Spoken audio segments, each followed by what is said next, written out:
नहीं ये दिन बदलेगी, नहीं ये रात बदलेंगे, नहीं बदलेगी ये चांद सितारे। अबे बदलना है तो खुद को बदलो, क्यों बैठे हो तो दूसरों के सहारे। हेलो गाइज, मैं राहुल आप लोगों के बीच में एक छोटा सा क्लास ग्रहण लेके आई बनी।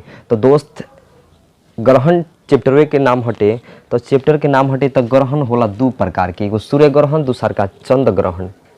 तो जब लड़का छोट होला सुनो तो आसमान में दिखावल जाला जे देखो आसमान में चांदा मामा बड़न, आ जब बड़का होई तो कहल जाई बेटा चांद जैसन दुल्हन लेके आई।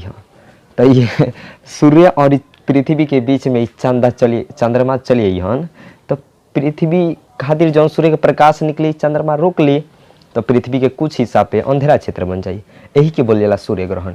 तो परिभाषा सबसे पहले पढ़ लेके, तो सूर्य और पृथ्वी के बीच में चंद्रमा आ जाता है, तब पृथ्वी के कुछ हिस्सों पर अंधेरा क्षेत्र बनता है जिसे सूर्य ग्रहण कहते हैं। यानी सूर्य से प्रकाश निकलल पृथ्वी खातिर, बीच में आ गल चंद्रमा, तो चंद्रमा सूर्य के प्रकाश को रोक लिया और पृथ्वी के कुछ हिस्सों पर अंधेरा क्षेत्र बना। जब पृथ्वी के कुछ हिस्सों पर अंधेरा क्षेत्र बना जिसको बोलते हैं सूर्य ग्रहण।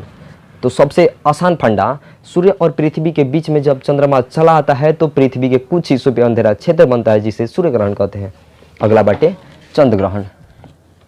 तो जब सूर्य और चंद्रमा के बीच, जब सूर्य तथा चंद्रमा के बीच में पृथ्वी आ जाता है, तब चंद्रमा के कुछ हिस्सों पर अंधेरा क्षेत्र बनता है जिसे चंद्र ग्रहण कहते हैं। ध्यान से सुन बात को बाबू, सूर्य और चंद्रमा के बीच में पृथ्वी आ गई है, क्या अटे अर्थ, EARTH। जब अर्थ चली आई, सूर्य और चंद्रमा के बीच में जब पृथ्वी चली आई, तो सूर्य से जौन प्रकाश निकला था पृथ्वी खातिर ना पहुंच पाई पृथ्वी चंद्रमा पे, यानी कुछ हिस्सा पे अंधेरा क्षेत्र बन जाएगा, और वही अंधेरा क्षेत्र के कहते हैं बाबू चंद्र ग्रहण। यानी जब सूर्य का प्रकाश पृथ्वी के कुछ हिस्सा पे ना पहुंची तो पृथ्वी के कुछ हिस्सा पे अंधेरा क्षेत्र बन, जिसको बोलते हैं सूर्य ग्रहण, और चंद्रमा के कुछ हिस्सा पे जब अंधेरा क्षेत्र बनी तो क्या बोला जाए, चंद्र ग्रहण।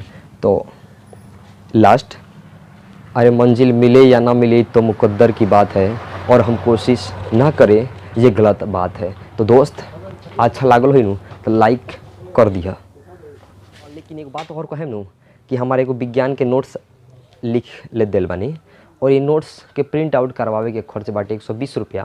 तो जेकरा भी लेवे को हुई, सबसे आसान भाषा में भाई एक बेर तो पढ़ के देखो, विश्वास कीजिए आपको बेहतर से बेहतर लगेगा। क्योंकि हमें एक बात जानी, अरे बेहतर से बेहतर की तलाश करो, मिली नदी तो समंदर की तलाश करो, टूट जाला शीशा पत्थर के चोट से, अरे टूट जाओ पत्थर, ऐसा शीशा के तलाश करो।